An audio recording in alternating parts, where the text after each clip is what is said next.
Hey, Jerry. Hey, how you doing, bud? Good.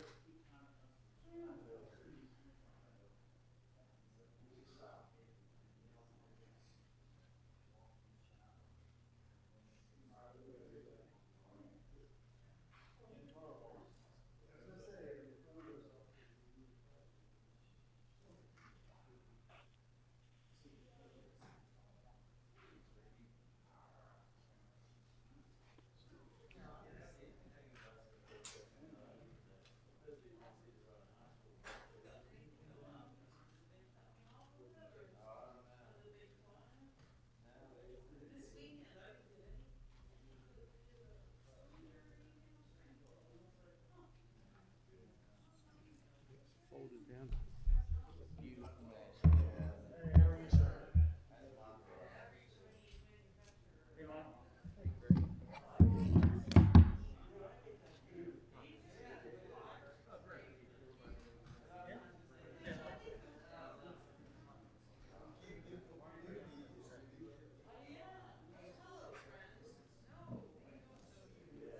Hi, Kim.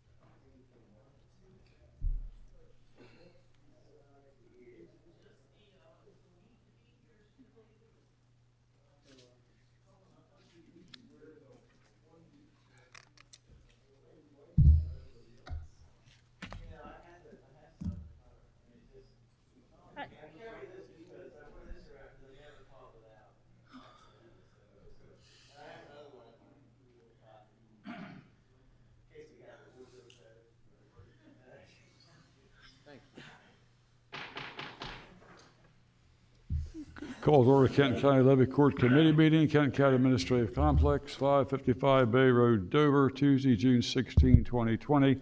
Levy Court Chamber Room 203 at 7 p.m. sharp. Mr. Pedamage. Thank you, Mr. President. Before we begin tonight's committee meeting, just a brief word to the public. This is a committee meeting of Levy Court. We are meeting live in 555 Bay Road in Dover at the county complex. We're also sharing this meeting via a conference line, and we have visitors on the conference call who may join us during certain portions of the meeting.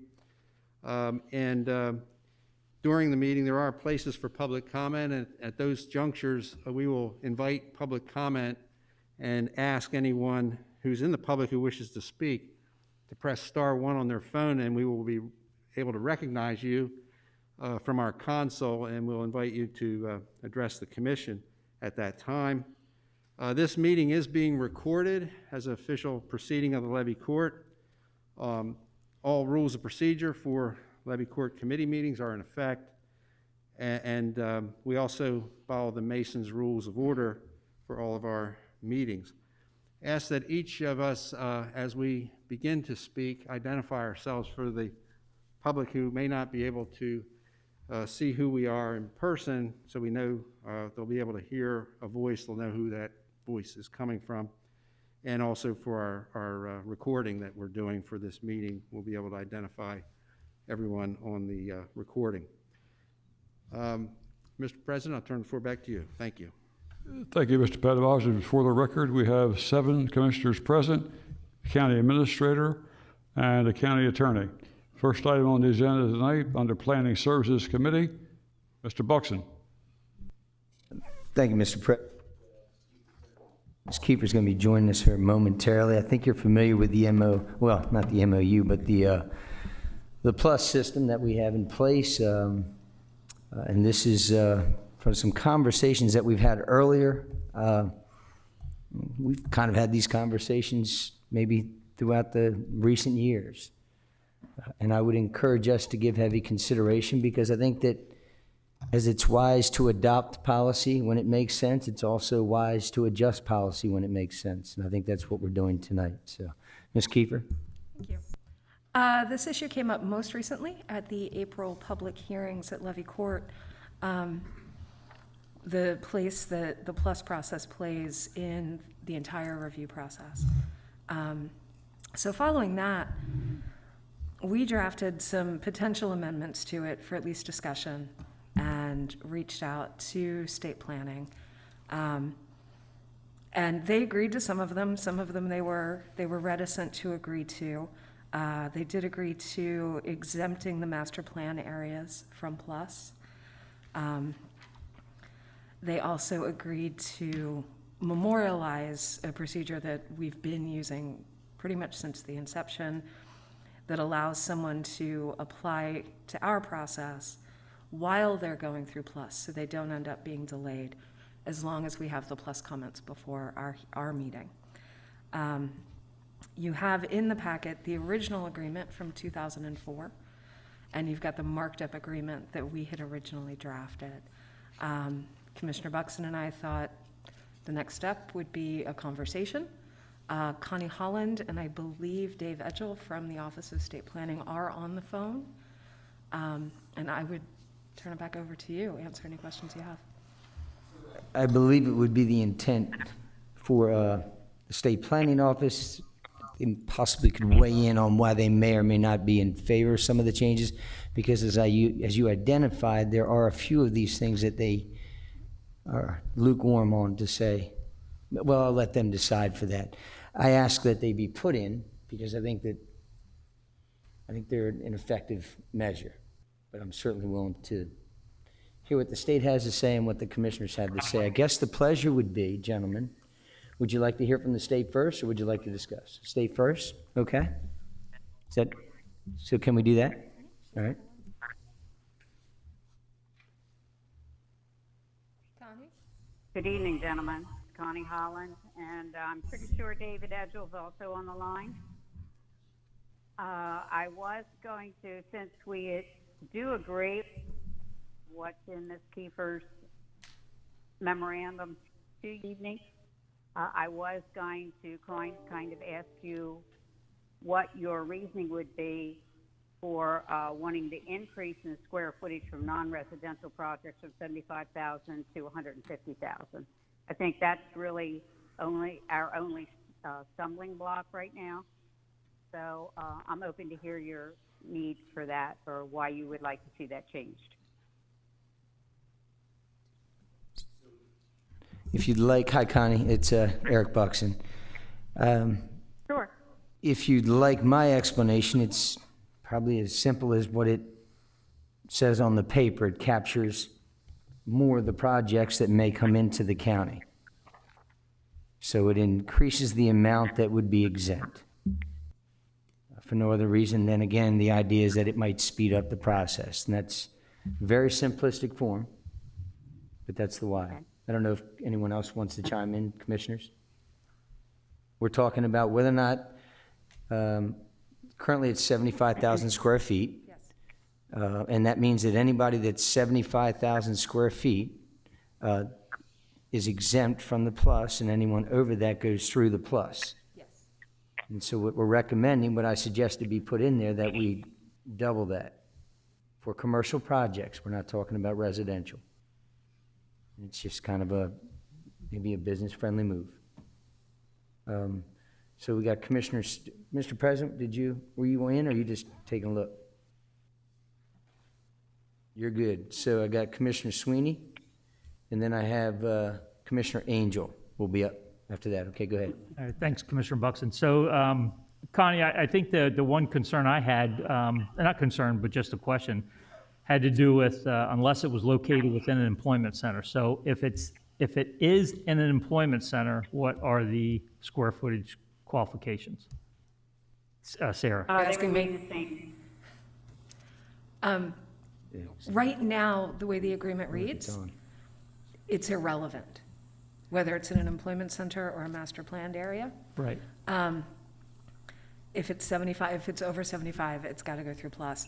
Our thought was, particularly because the application in April is in an employment center, that was identified because it's largely infill in that area, so it makes sense to develop it. So our thought was exempting anything that's in an employment center that's been identified for development in our comprehensive plan, and certainly anything that's been master planned could be exempt because That we've already approved, and we they've know that's where been we want to. identified, yes. So how much time does it take off the application to not have to go through the plus process? Depending on how an applicant handles it,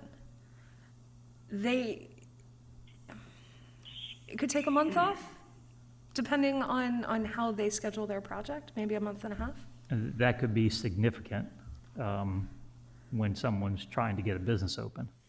It's certainly one more incentive to go in places the county has identified, right? Presumably, we've identified employment centers and master planned areas, et cetera, and said, we want you here. So just taking a piece out makes it easier for people to go there. It makes those sites more attractive, the sites we've already said we want developed. Right, and do we have anything right now on the books that would have been exempted had we passed this 6 months ago? If it had been prior to NKS, because they're in an employment center, they would have been exempt. Okay, Connie and David Edgell, we certainly hope you guys see the value in this and will agree. Mr. Angel? Thank you, Commissioner Buxton. I like the idea also of doubling it as the economic chair for Kent County, and what we're trying to do is build our commercial and give our partners more leeway to attract businesses here. I think this would be a plus on our side. Not that we're taking anything from the state, but this adds another tool to our toolbox for what we're trying to achieve for our future use of land development and attractions for economic development. So I kind of like the idea what's being proposed of doubling it. Okay, is there anybody else? Connie or David, if you'd like to weigh in on a couple of those comments, I think now would be a great time. And then I can see if any other commissioners want to talk. Yes, so Can you hear me? I can hear you fired up. Go ahead. All right, no, I'm not really fired up. No. I didn't- Work this through. Pardon me? Just go ahead. My fault. Go ahead. No, not a problem. I just want to give you a little history. There definitely is a difference in between a master plan, which we've agreed upon, and an employment center. That's what you're currently working on in the Little Heaven area. And we have had all the state agencies come in and talk to you at that time and work with the developers and the landowners. So it does not make sense to come back through again. And we have done this with Milford, and we've done it with Middletown and several other ones.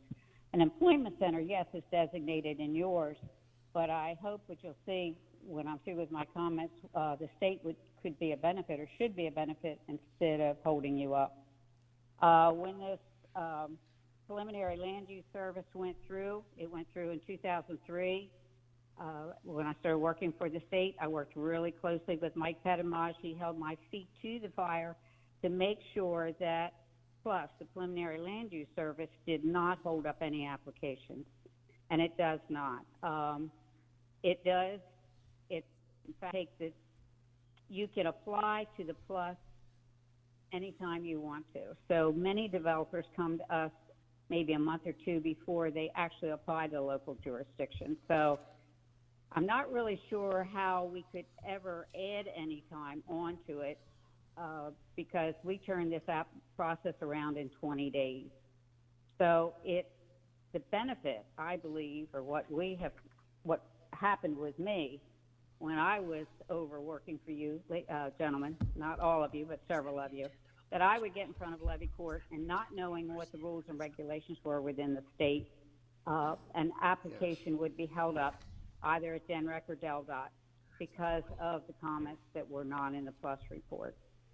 We look at PLUS now as being a positive benefit because the developer, he or she hears with their engineer whether in fact what the good, bad, and ugly about the application. And your staff gets that information way before I used to. I used to get in front of levy court and have the state comments that night.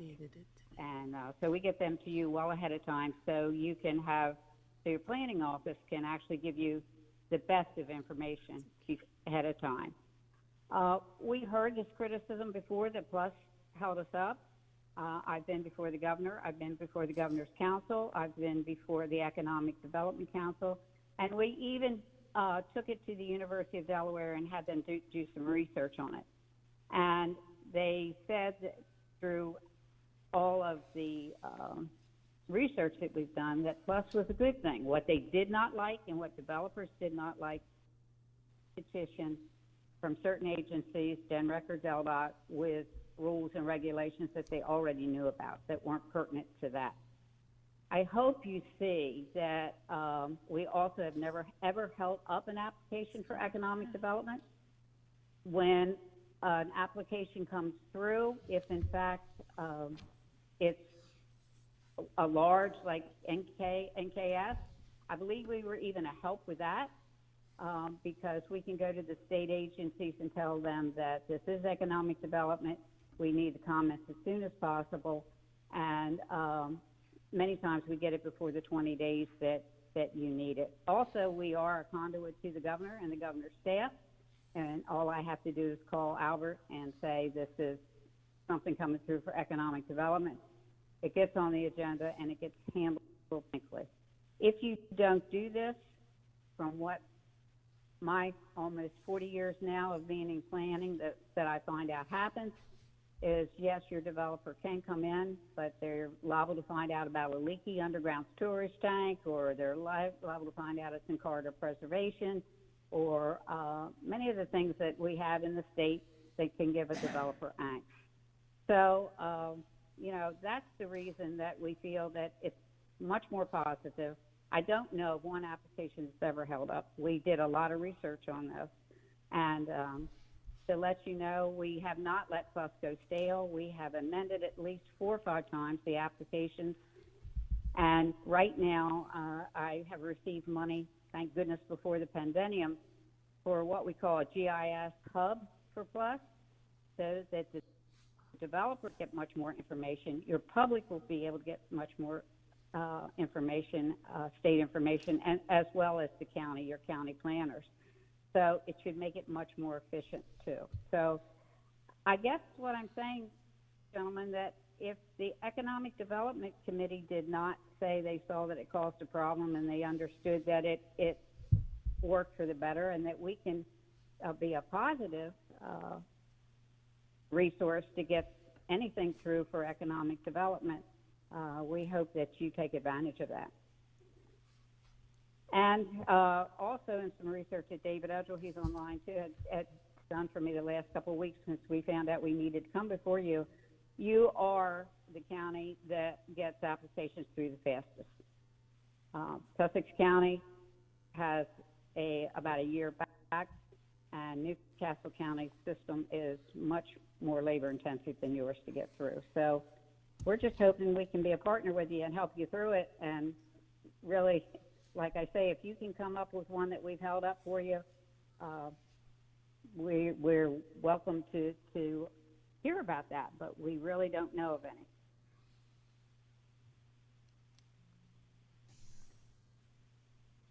Gentlemen, any other? I'll take any questions. No, I will, but I guess it's not as much a question maybe as it is a comment. And for starters,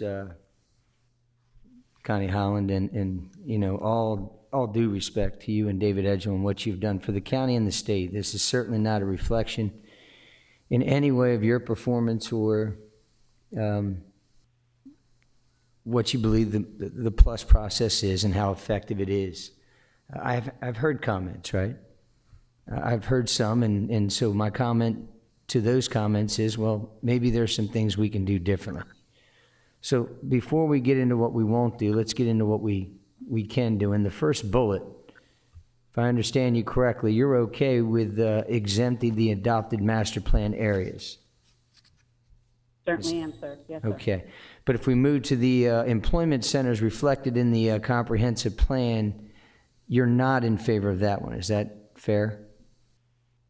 It should be, yes, it is. It should be, it would probably go right under, as your planning director has said, the 75,000 square feet requirement.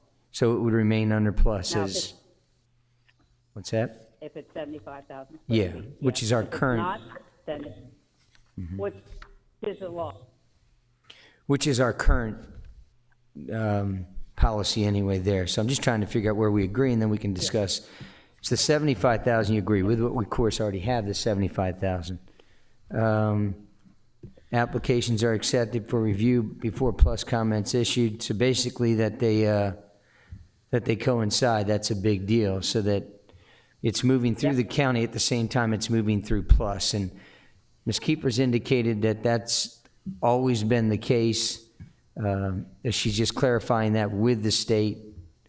There is a disconnect at times with the community, I will tell you that, because I oftentimes in our process hear consistently that's not the case. So it's not for me to, try it here in court tonight, but sometimes perception is out there and perception can become reality.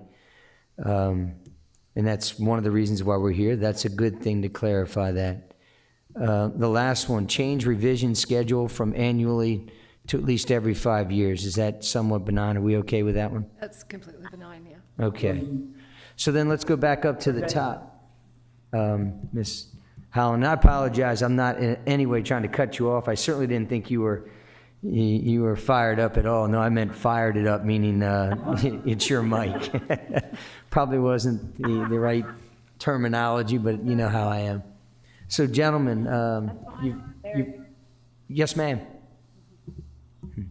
So, gentlemen, you guys, we're up to the top now where it says employment centers reflected in the comprehensive plan. So, these are the ones that we've identified in our actual plan.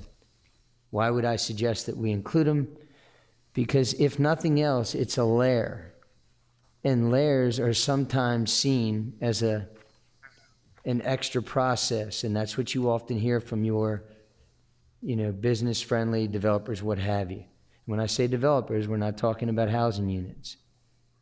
So they frequently say the layers or steps that you have to get through to get where we want to go are sometimes problematic. This would be an example of a layer that you could peel back.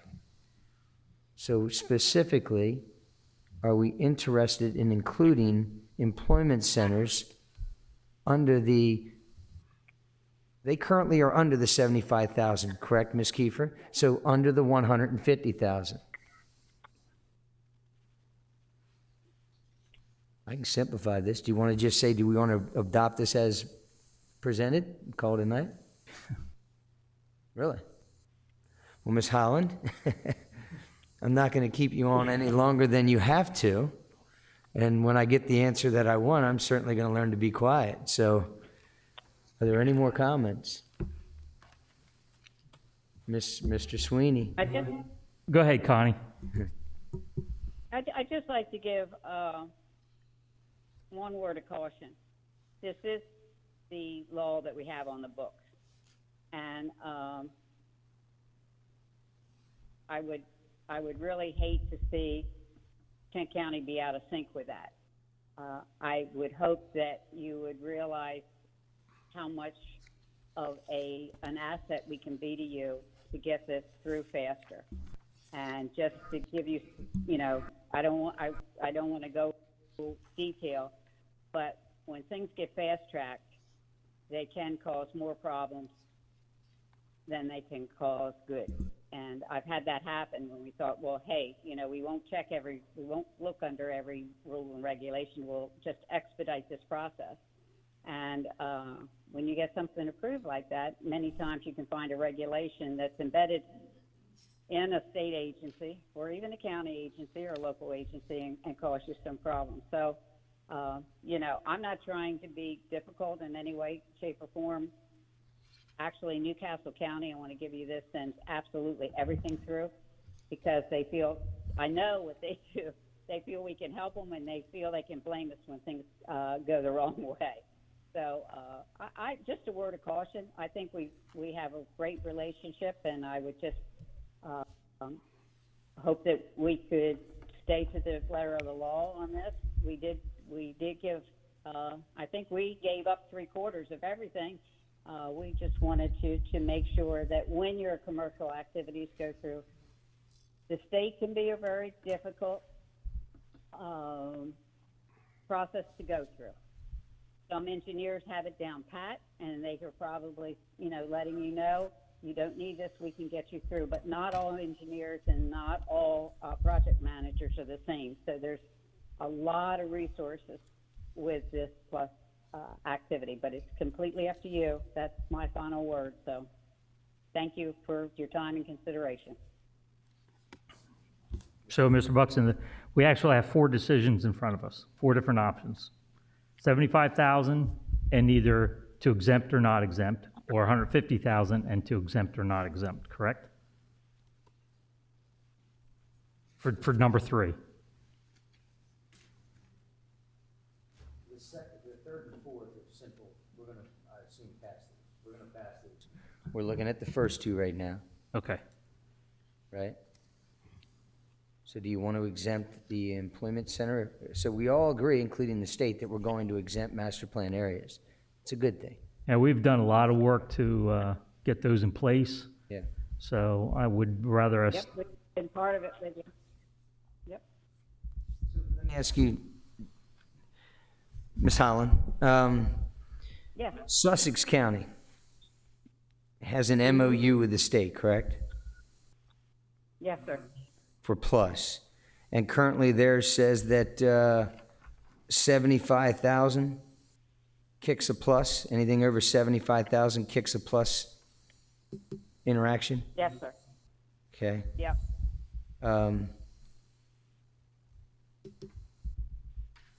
And Commissioner Buxton, I would be remiss if I didn't say to you let you know that the language in the MOU agreement says that both parties have to agree, the state and the county.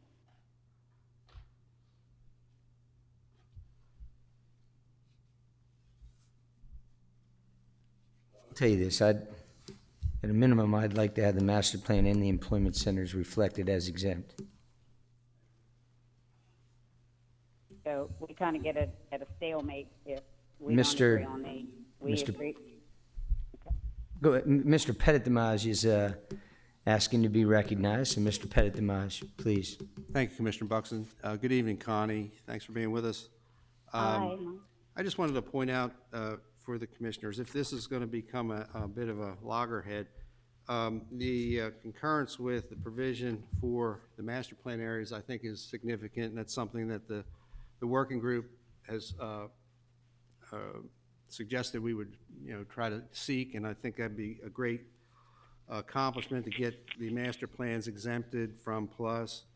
But I wanted to call your attention to if the 75 versus 150 is a point where there's not going to be agreement. I think what I just heard Connie suggest is that an MOU requires both us and the state to agree. So if we approve it with 150, it doesn't mean the state's going to sign it. But I wanted to call your attention to Section E of the document as it's currently written. I don't believe we've ever taken advantage of the language in there because maybe we never had a reason to, but or maybe it got forgotten. But in Section E, it says that the Office of State Planning Coordination can waive the pre-application requirements of PLUS under Title 29. And if you look further down, it says, for projects expected to be of an extraordinary benefit to the state or local jurisdiction through economic development, job creation, educational opportunity, public services or facilities, agriculture preservation, or protection and enhancement of the natural environment. So that language was built in there as a relief valve for projects that were really significant and urgent and couldn't wait. And Connie, there was some gap in my service here at the county. I don't know if that provision was ever utilized for a project like an economic development project that really didn't want to wait or could not wait. Could you comment on that? No, yes. I'm really glad you brought that up, and I'm remiss that I didn't bring it up. We have used it with the city of Dover, and we would be certainly willing to use it with the county also, and we have given waivers to the county. I think Sarah can verify many times, a lot of times the waivers that I've given have been for smaller applications that it just didn't make sense for them to go through plus if in fact been through one time before, and the comments would virtually be the same. So that's a good catch, Mike, and I had it listed here to talk to you about it, and I didn't, so I appreciate it. So it was really more of just pointing out a provision that's in there that we may have been missed Right. in the discussion. So that's all I had on that. Thank you. And we have used it before. So I want to get back to you because I've had a great relationship, or at least I believe I have, with Connie Holland in the state and of course, Mr. Edgell. Yes. And I certainly don't want to be at odds tonight, but sometimes when you have some confidence and it's okay to disagree, so it's all good. And I think that might be where I am tonight. So if you're not, gentlemen, if you feel the need to make a move on a change, certainly speak up. I think the idea behind the master plan areas being exempted is because we're trying to incentivize the likelihood that an applicant will go through there rather smoothly. Is that really what it amounts to? That's, Correct. yes, that's part of it. It's also that a lot of the front-end work is already being done. A lot of the what? A lot of the front-end work Okay. is already done. Which means identifying an area that's conducive for development? Think of all the work we've been putting in with the state agencies and refining the boundaries. Yep. A lot of that has to do with what's going on the ground. So all of the things those state agencies look for throughout Plus, we've done. So, and it bleeds over for me into the employment centers that are reflected in the comprehensive plan, which is separate from the master plan. All right, but are identified as areas where we'd like to see growth, and we really want to see folks that flip through our comprehensive plan to see the minimal amount of layers that they have to go through. So if I'm reading this correctly, because I believe I know what I'm saying, we still have to adopt that, correct? We still have to adopt that if we wanted that to be exempt from the plus plan. You even said it's 75,000. Right. So I'm getting that a little twisted. Tonight, if I want to make sure I include the employment centers as being exempt from the plus process, it would be irregardless of square footage. Right, it is a separate question. Right, Because currently now they're exempt under the 75,000 status. Anywhere. Right. Anywhere. Like anyone is. Okay. So, we're in mud right now, right? We're trying to paddle out, and we've got to come to a decision. I made an easy one. I said, hey, adopt every single thing that's on the paper. You've heard the state say that they still have a say in this. They do. And they most likely will exercise that say, right? But that's okay, that's our right. Our right is to do what we think is necessary tonight. I'd be okay with a compromise on the square footage if we were to include the employment centers. And I could do that by just exempting them, but leaving the square footage in number 2 alone, correct? You can, but keeping in mind the state has to sign it. I get that. The other thing to keep in mind is the MOUs were created, and Connie, correct me if I'm wrong, because it's been quite some time, but the legislation sets out its own thresholds. Yep. And allowed the flexibility for state planning and the various jurisdictions to negotiate MOUs. What I would want to be careful of is that if the state and the county are suddenly not in agreement, that we simply revert to the lower thresholds without exemptions in the state law. We are, and what's in front of us tonight was an opportunity to make changes. We're going to make the changes. If the state wants to do something as draconian as that, they can. I would be very surprised. I would be surprised that this is in front of us tonight with that measure being a clear option. So my suggestion is that we control what we have to control, right? That we make a decision on what it is in front of us that is receptive for a change, and then ask the state to make their decision. This isn't a challenge. This is their part of the process. And then at some point, if we have to, well, they'll either agree or they'll come back with a compromise. If they come back with, we're wiping the slate clean and going all the way back to what you just described as a zero-sum game, well, that would be surprising. I want the Commissioner Brown? commissioners to understand the boundaries that we have, right? That ultimately, both parties do need to agree for this to be in effect. We want to. And again, I need, this is no, we're going to stop here and now make a decision. Other than I want to say, and I think I clearly said, this is not a disrespectful conversation with the state. This is us talking about what we'd like to see and then putting it on to the state and let them decide, and then we'll move on. That's all. Hopefully they'll come back to us. Maybe they'll say, okay, it's not that bad. So, all right, I've done enough talking. I don't think they're, Commissioner Angel and then Commissioner Sweeney. Thank you, Commissioner Buxton. Just want to throw something out on the MOU. Whereas, as we're looking at the MOU, instead of having E at the very end of the document, make it a whereas as the last whereas on the front page, where it goes right into, in special circumstances, under Title 29, the Office of State Planning, that it's up front, you get to see it right then, that decision is made instead of going through the whole progress of this MOU. Just to put it up front instead of at the back end. Just wanted to throw that out there.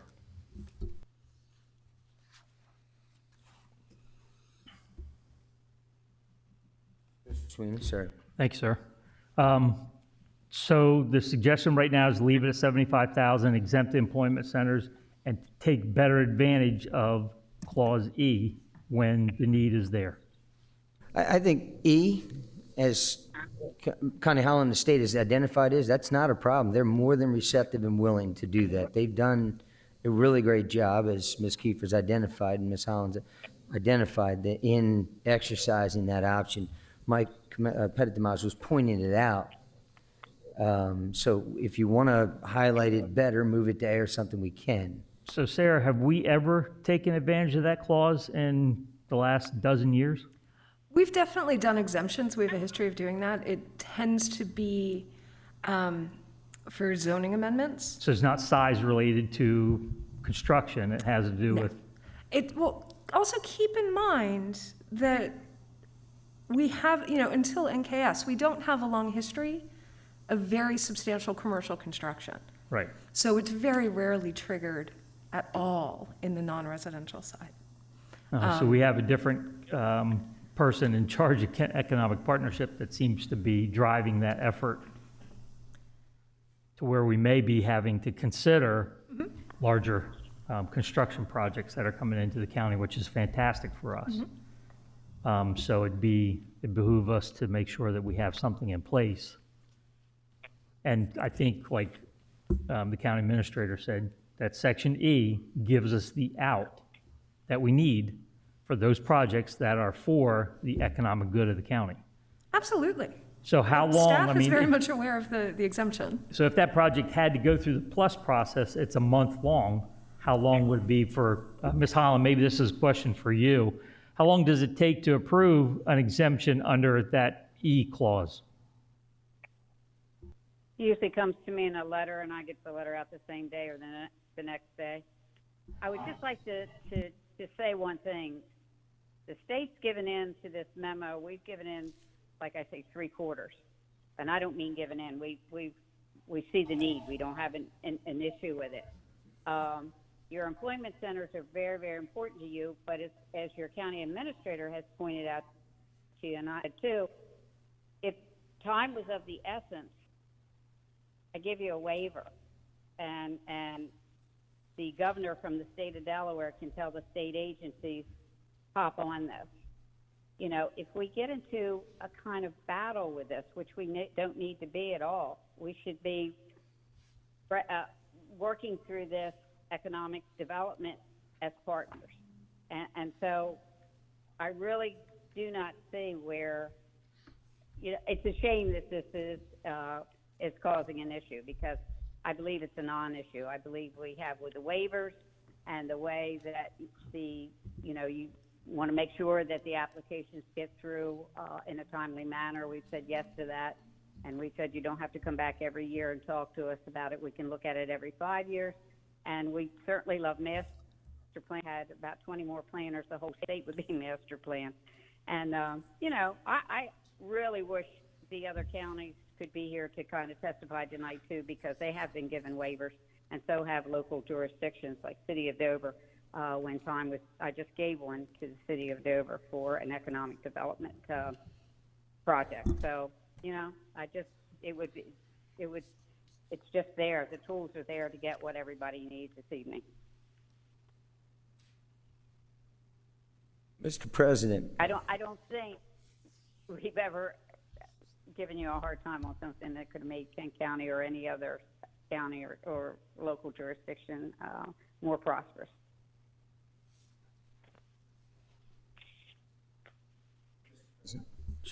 Thank you, Mr. Buxton. Good evening, Connie. It's Brooks Banta. How are you? I'm good, sir. How are you? Oh, you're always good. It's good talking to you.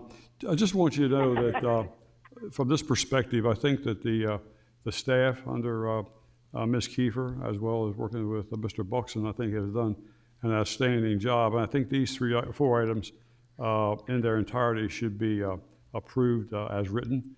And with the proviso that we look at item E very carefully. I think it does serve a purpose. And I've always found you to be a person, and your staff, to be very cooperative when there's a legitimate cause.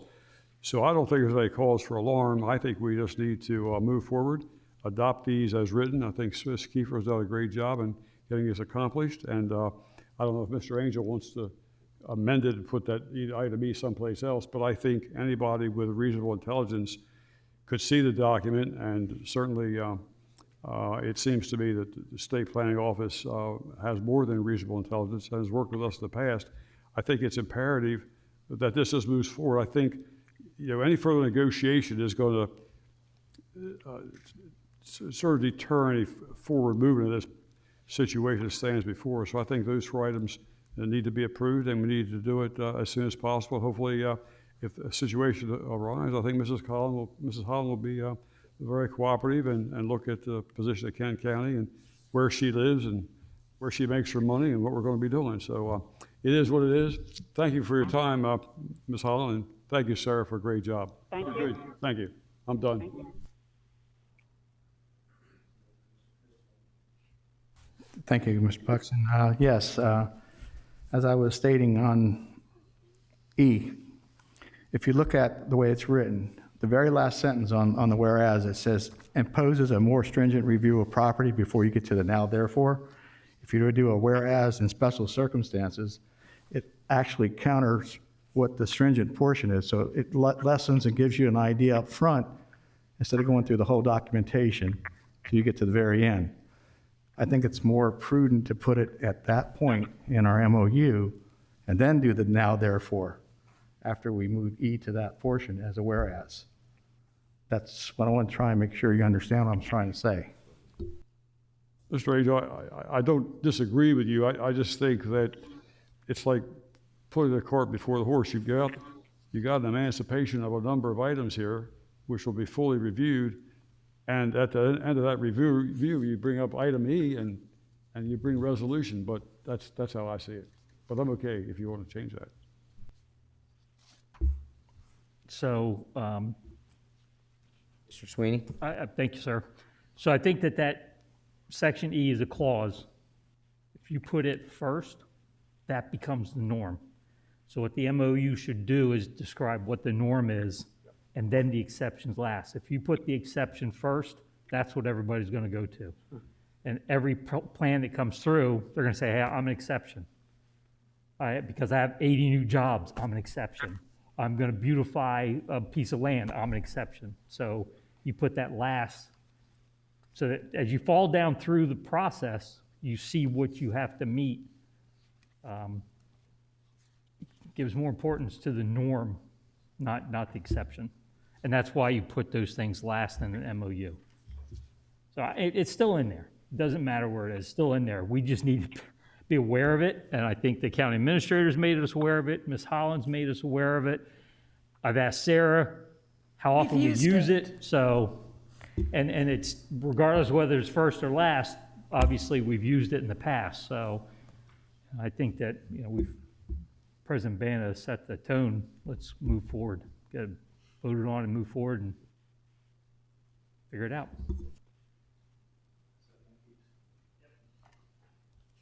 So as I understand tonight, we're leaving E alone, moving forward with the documents as presented. We're going to look for some recommendations and feedback, obviously, from the state. You've heard somewhat what that may be. And let's move on. Okay? So there's nothing more. Show of hands, just moving it forward then, right? Show of hands. All right. Ms. Holland, I appreciate your time being here this evening. I appreciate Mr. Edgell. He did a heck of a job tonight. He's my backup. Commissioner Buxton, is this on consent agenda or is this on for an action? I'm fine with consent because obviously it's going to be, it's in the state's hand and respectfully so. I'm talking about for next week's meeting. Yes, and so the there's no agenda. reason to highlight it as anything other than it's an action, we'll move it forward. Okay. Again, we want to work with the state. Certainly if they come back with big-time conflicts like they've said tonight, we'll deal with it. It's no disrespect. All right, thanks.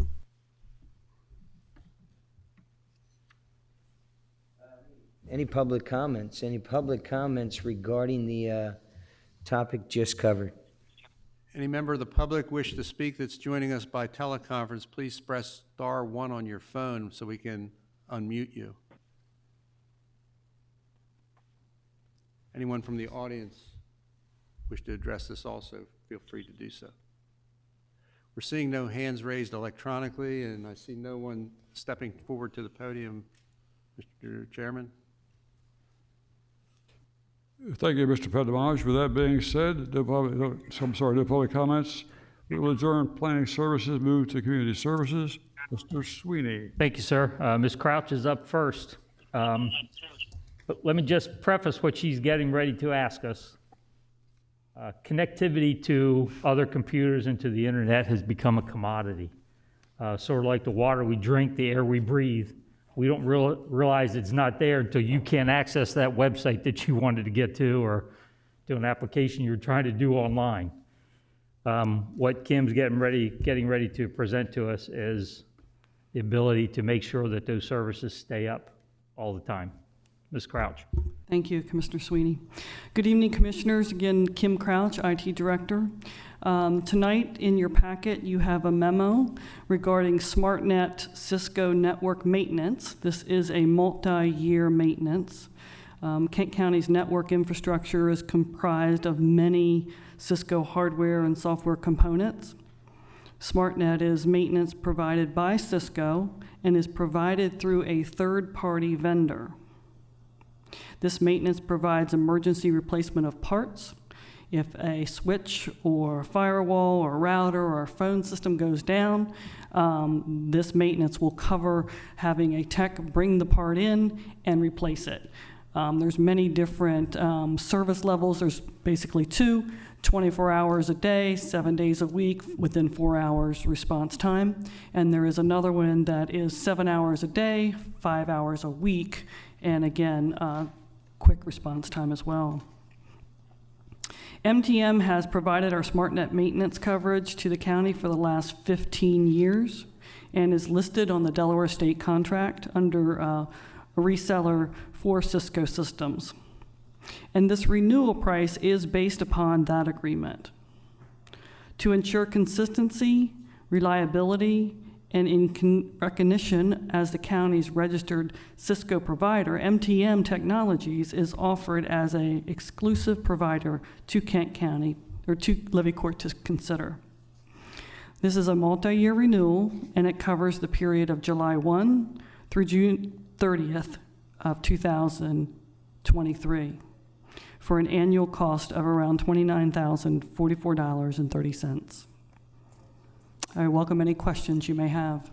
Thanks, Mrs. Crouch. This is a budgeted item, correct?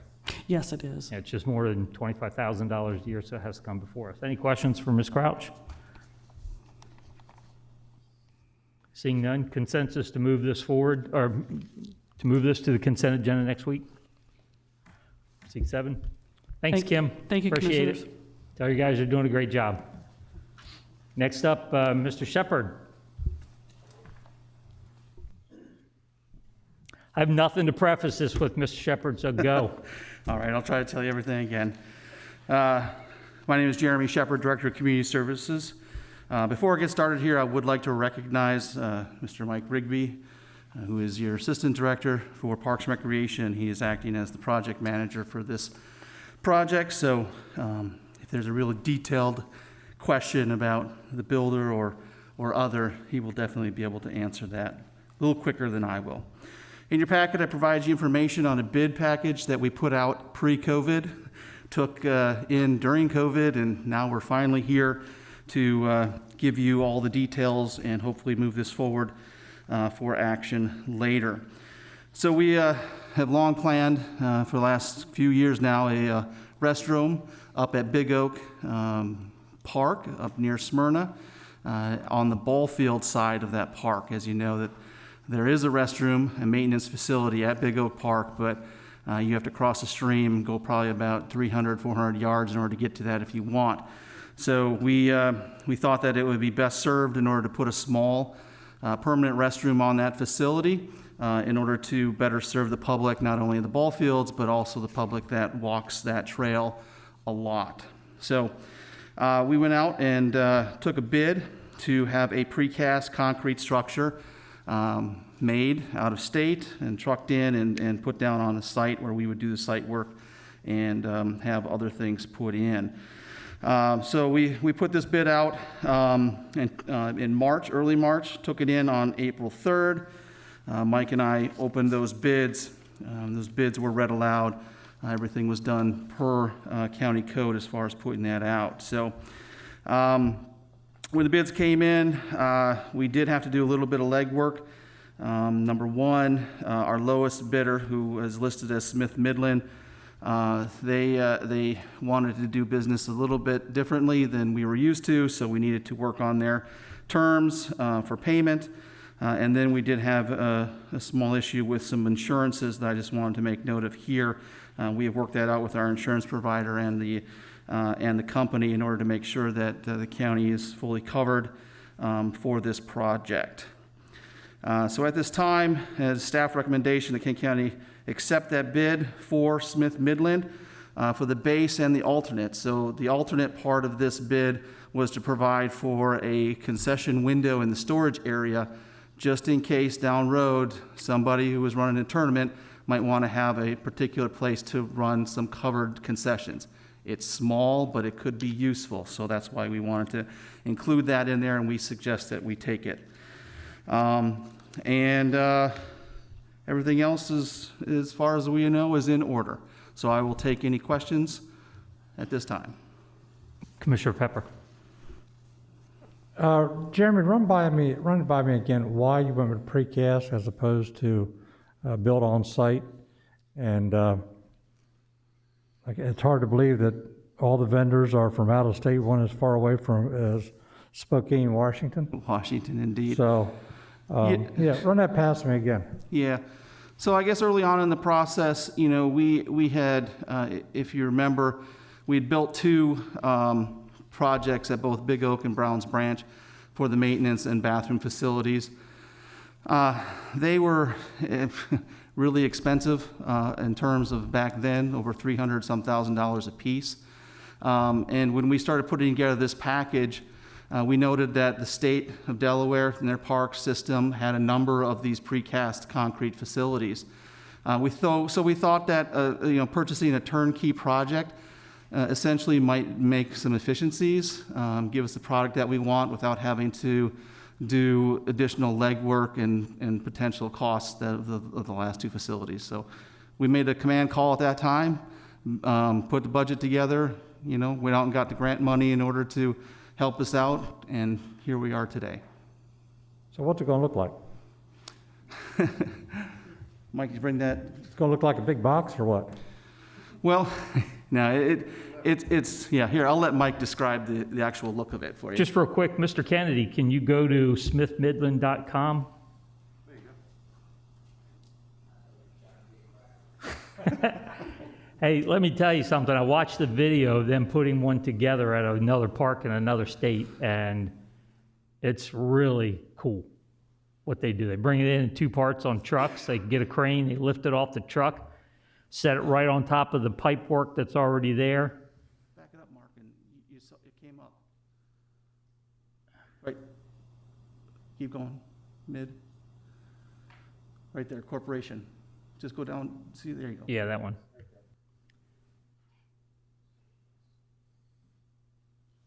That's it. Easy set precast buildings.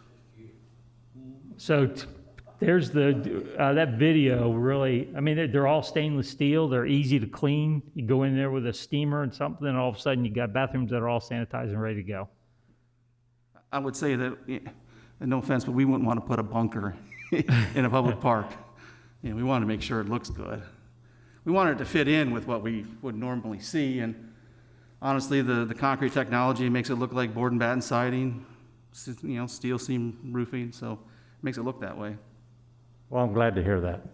I'm glad to see the picture. Thank you. Yep. That would have been helpful. Yeah, you're right. Any other questions for Mr. Shepherd? Seeing none, consent agenda next week? 7 hands. Thank you, Mr. Shepherd. Appreciate you coming out. Okay, anybody from the public in the audience or on the telephone, use *1 to make any public comments on this issue or either of these issues, the Cisco SmartNet contract or Big Oak restrooms. Seeing none?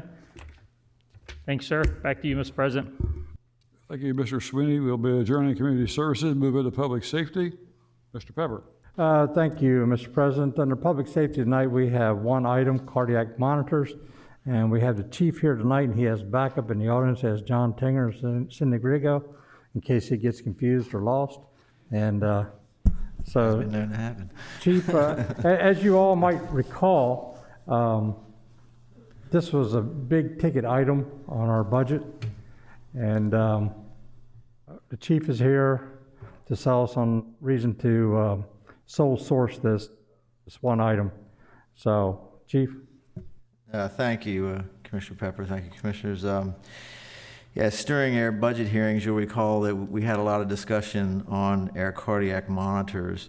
The reason for that discussion was that we were notified in late December of 2019 that due to a termination made by the Food and Drug Administration, the vendor of our current monitors, which is Philips Emergency Care Resuscitation, will no longer be permitted to market supplies in the United States effective February 3rd, 2021. So that impacts their entire stock of cardiac monitors. Philips was a sole source for us for many years, and we, as well as hundreds of other agencies across the country, did not see this coming. But that put us on a search, and it wasn't there's basically two makers of pre-hospital cardiac monitors. One is Stryker LifePak, and the other is a Zoll. Now, our department has specific needs, and we were looking for specific characteristics in a cardiac monitor, and we have found those in the Zoll. And I won't necessarily read the whole thing unless there's questions, but the 6 characteristics that we did identify was the size. The cardiac monitor was size and weight, durability, battery life, the 12-lead EKG display, and the cardiac arrest technology and communications options. And you should have attached to your package a graph that covers these salient points for us, and the size and weight. Size and weight is certainly important to our SWAT team and our special operations team, but it's also important to our regular field medics who carry a lot of equipment. And difference between 11.7 pounds and 18.5 may not sound like much, but it is when you're carrying everything that they're carrying. And also you have to remember too that our medics, we double stock all of our vehicles, and our paramedics are often split, so we could just be sending one paramedic to the call. So anytime we can lighten their load, that's certainly important to us. The durability, the IP55 versus the IP44, that's ingressing particle protection rating. IP55 is far superior to IP44. The single battery life, 6 hours. Our paramedics are in the field for a long time. That's stellar for a cardiac monitor to have a 6-hour battery. The 12-lead EKG display, typically when the paramedics do a 12-lead EKG, you're looking at the heart from various angles electrically. In our older, in the other cardiac monitors, you're only allowed to view 4 leads. In this particular monitor, the paramedics can view all 12 leads, which makes for a quicker diagnosis. For example, if a person there's 12 leads, so if a person had, for example, an inferior wall MI, you would show up with, there would be a pattern change in like leads 2, 3, and F with reciprocal depressions in the other leads, in the V leads. That's important to a paramedic. It's kind of into the weeds, but it's very important for a paramedic. Also, the cardiac arrest technology, the patent reticular biphasic waveform, this is considered far more, FDA considers this far more superior than any other monitor out there in pre-hospital. And as a matter of fact, in a test of 7,000 uses of electrical current, this was far more accurate, hands down, according to the FDA. So it is a better machine. If this machine provides CPR feedback to the paramedics on depth, rate, and things of that nature. There's other things the machine's capable of too. It can do blood pressures. If you buy the right probe, you can do temperature, person's temperature. And it is acceptable for pediatric use as well. And then the building communications, the Wi-Fi is a big thing here because we can use existing Wi-Fi network, existing Wi-Fi that's available, so that you can transmit just like you would anything else with Wi-Fi. And I think we've had discussions in the past about the surgeons, the cardiac surgeons for the cardiac cath lab in the hospital. I think would find this feature very attractive. So anyway, those are the salient points that we think distinguish the Zoll above Stryker in a sole source, for sole sourcing for the county. Now, in terms of the budget, for the FY21 budget, Levy Court appropriated $557,500 for the purchase of cardiac monitors for the upcoming fiscal year, and has designated an additional $225,000 for the FY22 budget. And the plan is to budget each year for at least one replacement unit per year. Zoll Medical Corporation has provided the Department of Public Safety with 3 alternative scenarios for procurement. The first one is purchase of 16 X Series monitors, total cost of $660,371.01. Purchase of 30 X Series monitors, which total cost of $1,168,912.57. And then a 60-month lease of 30 X Series monitors at $20,451.69 a month, with an optional lease and purchase at the end of the lease, when the lease expires. We find the lease of the monitors attractive for a number of reasons. Number one, it will allow us to replace our full complement of cardiac monitors right out of the chute. We double stock all of our vehicles. We have special events we're involved in. We have Firefly when it happens, and NASCAR races and other events that we have to deploy caches of cardiac monitors to make them available in case there's a surge. This will allow us to do that very effectively. All 3 of the price proposals include a 5-year worry-free service plan.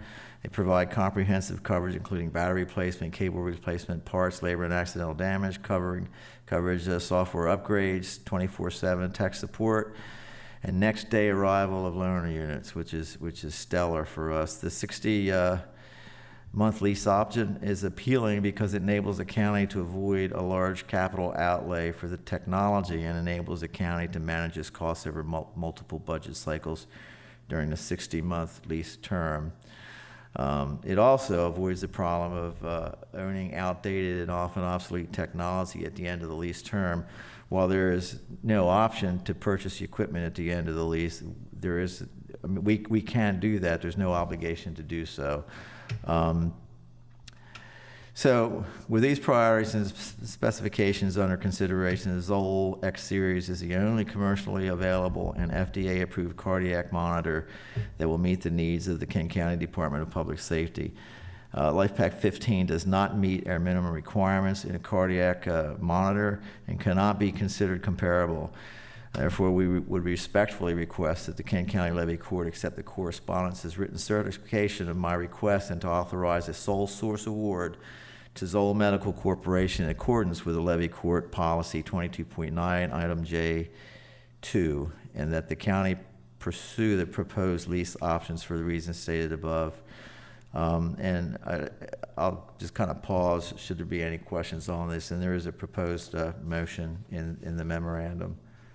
But Chief, I believe that we already have some of this particular type of units in use now, so we have our medics are trained on them already. Well, we have some of the older Zolls that we have just kept in. We use them for our special ops, like the bikes. They're so compact and small that we kept them in circulation. They're an older machine now, but we are familiar with those. And this, when we purchase this, included in this would be training for the paramedics as well. They would all be trained on these devices, and we would just gradually rotate them into our fleet. So to summarize, there are only 2 vendors to make this type of machine that you need.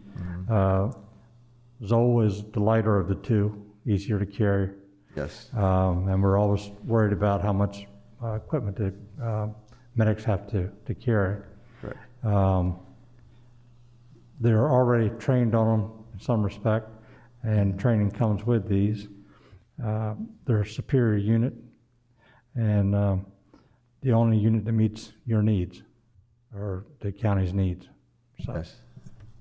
Yes, we as staff, it's not just myself, but actually staff put a lot of work into this, and particularly Deputy Chief Grego, and we're satisfied that, without doubt, that this is the cardiac monitor that we need to have in our department.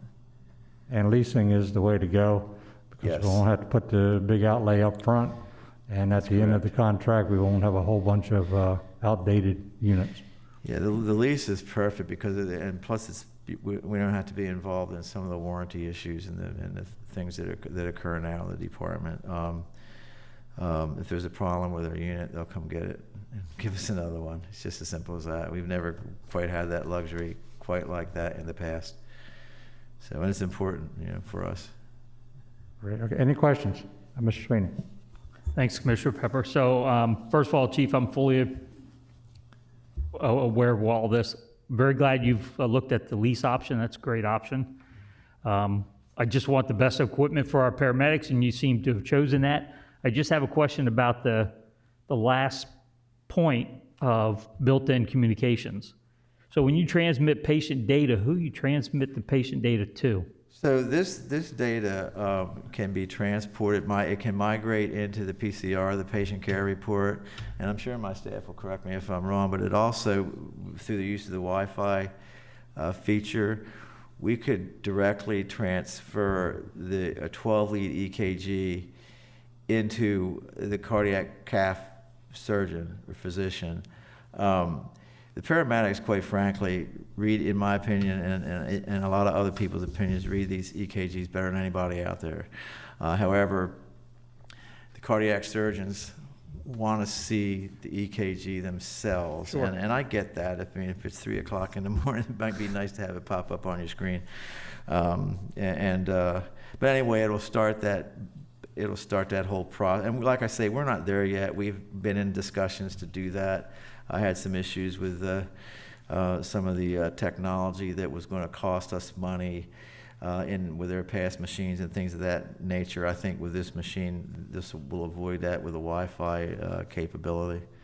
So it's just a great machine. And the other, this is a really Zoll has they upgrade their machines. It's been a few years since LifePak has done any significant upgrades to their machines, maybe some in software.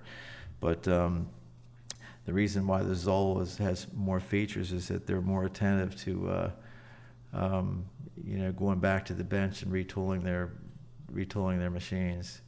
At the end of the day, this machine will be good for the paramedics. They'll be comfortable using it. It will provide very accurate patient information, and it will allow us to transmit this information, whether we do use the Wi-Fi or not, or whether we just verbally, as we typically do now. It will allow us to do that quicker, which at the end of the day will mean reduced morbidity and mortality for the Excellent. patients. It's just quicker. So. Thank you. Commissioner Angel? Thank Thank you, you, Mr. Brown. Commissioner Pepper. Question on technical for the battery. I know rechargeable batteries, usually when they're recharged, they develop what's called a half-life or a battery memory where it doesn't just charge all the way down to build back up. I know we got a 5-year warranty with this, but does this have the new technology in it where it won't develop that? So in case you're out in the field, you need extra power and you have it at all times? I'm not sure. Saying yes in the back. Okay. Okay, thank you. Yeah. I know that I just bought a machine, a yard tool that has a memory to it. So, some of them do and some of them don't. So, Okay, I learned of that when I was at the VA hospital Right. when they went to use one on the wall, and then unfortunately, it didn't work, so we had to go down the hallway and grab another one. But Yeah. that's what I found out about half-life and battery life memory. So we're fine. Thank you. thank you. Commissioner Banner? Yeah, Chief, it's a great presentation, and as we said at leadership a couple of weeks ago, it's the right decision for the paramedics and a right decision for the taxpayers. So appreciate the job you do. Thank you. Thank you, sir. Any other questions? Move this forward to, how should we move forward with the dollar amount? If you concur, you could put it on consent agenda, or if you wish to vote on it, you can put it under new business. All right, let's put it on consent agenda. Okay. 7 up, move to consent agenda. And any public comments on this one issue? If there's any public out there on the teleconference, if you want to press *1, we'll recognize you.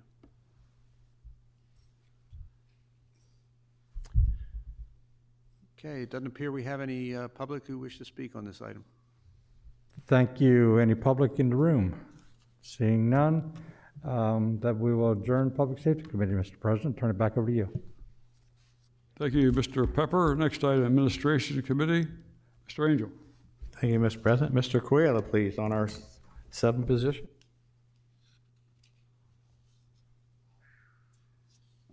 Thank you, Commissioners. This is Alan Coelho, Personnel Director.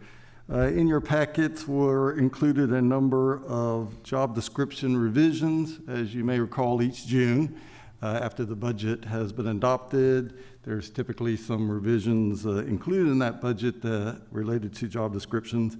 And there's also an opportunity for the various departments to make revisions as well. And that is what you see before you. There are 7 job description revisions, really only one reclassification, as you recall, in the budget. A funds analyst position in the Department of Community Services was changed to a account specialist position. We also established a career ladder for that account specialist like we have in the other departments. Back to you, Commissioner Angel. Any questions for Mr. Coelho? We'll move this forth to the business meeting. Consent? 7 up. Thank you, Commissioners. Any public comments on this one item? Any public out there, please press *1. Be recognized. Commissioner Angel, we see no public. Oh, we have a public hand raised, according to Mark. Hi, can everyone hear me? Yes. Yes. Proceed. If you could identify I know yourself. one of the revisions. Sorry. Hi, my name is Gabrielle Gathers. Okay. I live at 16 Wingate North Court. Not sure if you guys are still taking addresses when you want public comment. Yeah, that's fine. Yeah, please proceed. Okay. I know one of the items in the revisions for the job description is of our Director of Public Safety. Is that correct? Yes. Okay. So I feel as though to be a director of the paramedics, I know also of dispatch, you need a working idea of kind of how we operate, not just as a voyeur, but as an actual paramedic. Our job is extremely complex, and if not to be in our shoes, it will be hard to be an effective leader. For morale and respect purposes, our paramedics need someone who have walked the walk with them in order to talk. Now, I understand the caveat to that would be the dispatchers could make the same argument, which isn't wrong either. However, we still firmly believe that a firsthand understanding of our job is pertinent. Now, speaking outside of my union position as vice president, I find it easy to connect the dots on why this topic has been brought up to Levy Court. I would like Levy Court to truly consider the implications of removing vital certifications needed to lead our paramedics. Thank you for your time. Thank you.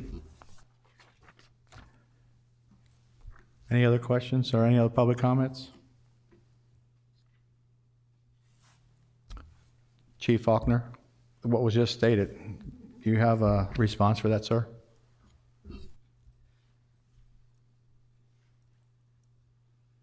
No, not really. But, well, I do. I know there was a lot of discussion.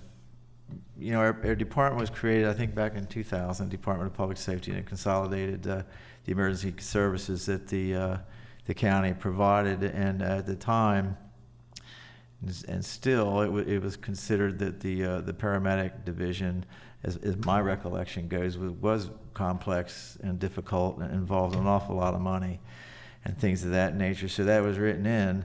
I mean, that was written into the job description. And I know there has been discussion because there's 3 divisions in the department, really, with the emergency management, and communications, and the paramedics. And there's a thought that the discussion was that I think led to the change was that there was no hope for a dispatcher to ever assume my role that I currently have. And I get it, and I understand both ends of this, and the only thing I would say, the commissioners ultimately make the decision of who is going to be the director of public safety. When I retire, you guys will be faced with that challenge. It's, you know, it's like any resume submitted, you can factor things in. To me, if whether it's in the job description or not, I'm aware of all the conversations and all the concerns out there, and I have to balance it amongst the entire department. But you can weigh the credentials that someone presents to you, whether it's written into the job description or not. In other words, if someone shows up with a PhD or an MD and just wants to to be a director of public safety, chief of public safety, you could weigh that factor in based on the credentials that's provided. You know, I'm slightly biased. I've 25 years on the street as a paramedic, but when I take that hat off and look at it, as I know that the dispatchers are looking at it, that is a concern. So I have 2 divisions, one of which could theoretically assume my role, and another one that can't. And I think all that they really were asking for is the playing field so that everybody can compete, rather than elimination. And to credit the dispatch, I wouldn't underrate them and their level of complexity. There's a lot of technology back in that 911 center, and the next generation technology and all these things are very complex and technical, and they're not to be discarded cavalierly just because they're not paramedics. In all fairness to them, you just can't do that. So I think what Alan, you can comment if you want, but I think the whole idea was to level the playing field. Maybe that's a poor choice of words, so that everybody can compete for my position when I leave. It's still up to the commissioners. If the commissioners decide amongst yourself that you want somebody to be a paramedic, then you have that option to do that. If you decide that you want somebody this next time around to be a dispatcher with certain qualifications, you can do that as well. It just opens up the field. I understand that. I do have a bias, just because of where I came from, but I get it. And I think that in all fairness to the 911 center, that I would have a tendency to agree with Alan and his changes, only because it doesn't mean that you disqualify somebody because they are a paramedic. You can consider that a plus when you're making your decision as to who should be the next director of public safety. I don't know whether that makes sense or not, but it's a large department, and the paramedics are certainly the largest part of it, but so too are the dispatchers. And the challenge is it's a morale issue for the dispatchers to not knowing. When I became director, quite frankly, the public safety chief, I made it very clear there was no pecking order to my office, that all 3 divisions would be treated equally, that one wouldn't be favored over another. And I think I've done that over the years. And in one respect, this is just an extension of that. So it's a tough decision. I understand the paramedics' point of view. I understand the dispatcher's point of view. When I take off all those hats and just look at this thing objectively, I would have a tendency to agree with the changes. Doesn't mean that you have to select a dispatcher. It just gives you the option of looking. I know my staff is unhappy with that, but that would be my recommendation. Thank you, Colin. I think you just said you are exactly wanting what Mr. Coelho is proposing for us tonight. You are 2 experts, correct? Yes, What this is, what we're looking at voting on. yes, So you have no issue with that? I don't, Okay, thank you. okay. Commissioner Buxton? I'll be relatively brief. I was somewhat checked out, and the reason for that was that I had asked earlier in the day, is there anything related to these changes that was controversial? And it was, someone had thought that they would be, just language change, nothing problematic. And then, of course, we get a legitimate call to brings attention to something that I was not aware of. So, and then you clearly explained it. And I think Commissioner Angel just got to what I was expressing. You're in agreement with the changes. We're not asking, and the personnel director is not asking for a change that you're not in agreement with. And so you answered yes, and that's very important. And then you answered that the paramedics are a large part of the department, but of course there's another section also. This doesn't in any way take away from the opportunity for anyone to get the job. It opens it up, right? That's what it did. The current position, as it was listed, somewhat eliminated one section. You don't have to go into great detail. I think so I maintain my national credentials. I'm a nationally registered paramedic. And as a matter of fact, I just got done doing that in Baltimore. I usually go over to UMBC in Baltimore to do that. Although I really am getting involved in a lot of field work, more so as oversight, or if there's a mass casualty event. But it's always been in there. I want to say that there was some other revisions done to the job description sometime back based on. Chief, if I may, I just wanted to clearly understand, because again, I was somewhat checked out earlier. Mm-hmm. I mean, I trust you. You came in with a significant amount of information related to the cardiac monitors, and my position is that you've done your homework, you've got a great staff, you have a director of public safety, or a commissioner of public safety. I know he's in tune with it, and so if you guys agree, I'm on board. Yeah. So I didn't stay all in, and then of course with these changes, it was somewhat simplistic until we got a call. Let me get back to what I was saying. The changes are necessary to open it up for a fair fight amongst anyone now qualified to be a public safety director. The changes are necessary to do that. Is that why we're doing that tonight? It ultimately, I know it upsets a few people, and this is a thing that's been discussed on and off over the last year or so, as I recall.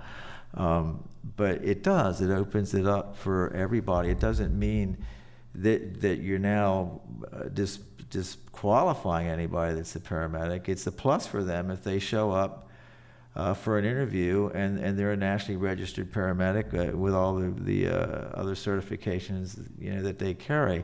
It's just from a department standpoint, and in viewing the whole department, we have a whole other division that will also like a crack at it.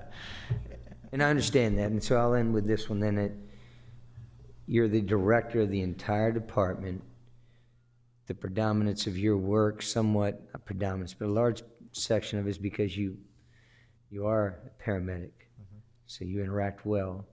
But it doesn't mean that someone coming from the 911 side couldn't oversee it effectively, couldn't be the director or leader of the paramedics. Of course, you've got some qualified administrators on that side you would lean heavily on if you were the director and not a paramedic.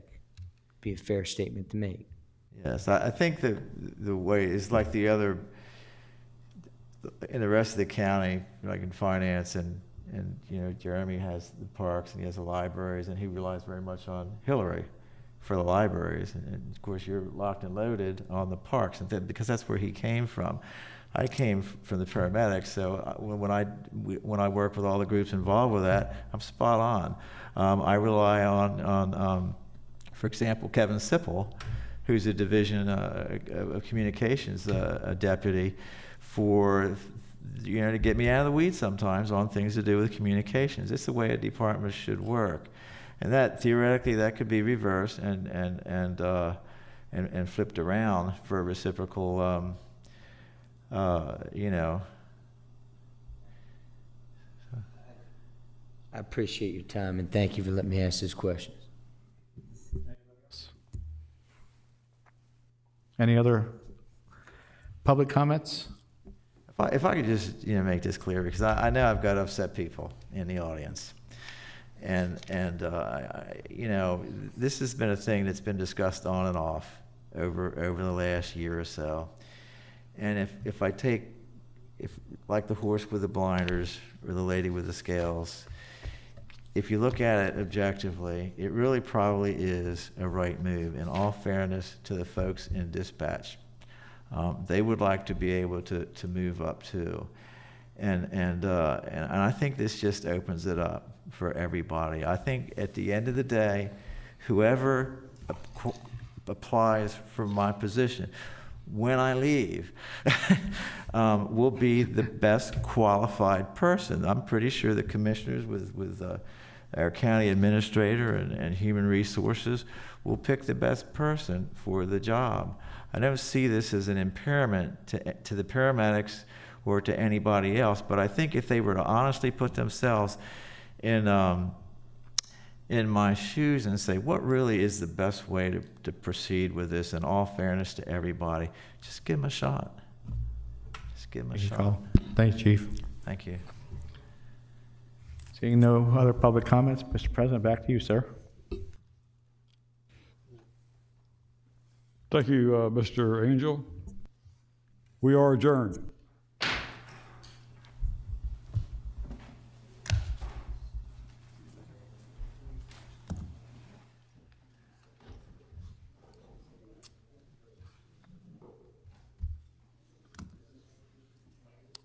Conference recording has stopped.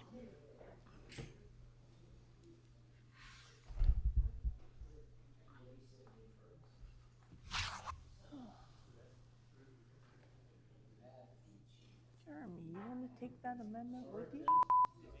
Say again? Do you want to take that amendment with you, or do you want me to just send it to you? Okay. All right. I emailed the other one back. Oh, you did? Good. I was trying to put it all together in the iDrive, so, O Drive. Did your item go to consent? I stepped out. Yes, it did. Okay. Thanks.